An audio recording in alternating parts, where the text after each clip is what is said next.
What causes someone to run to food while the next guy says, oh, I'm stressed, I'm going to alcohol?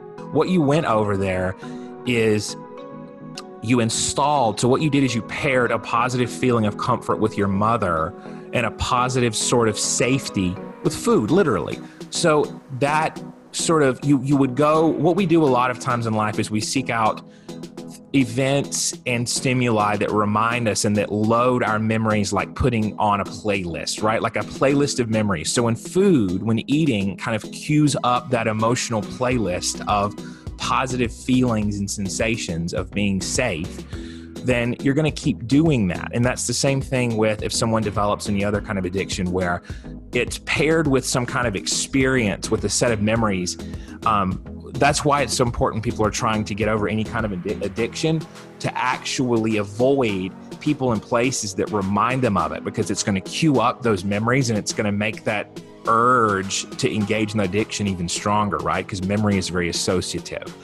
So when you associate love with blank, that becomes problematic. So people can associate sex and love where they have sex addiction where only when you're in the throes of that do you feel love, and then they can kind of seek that out in places where maybe the relationship is unsustainable.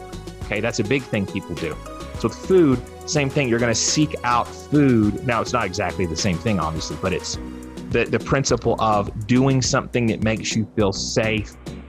One of your recent podcasts with Dr. Patel from the Living Proof Institute, he spoke about how eating, sugar quells the cortisol release during stress. So stress eating is scientifically at that point understood, right? We know during stress, if you quell that with sugar, and then on top of that endogenous effect of sugar itself, it being somewhat of a cortisol remover, when you associate sugary foods with love, oh my gosh, how is it that we wouldn't get problem eating, right? Of course you're gonna have that.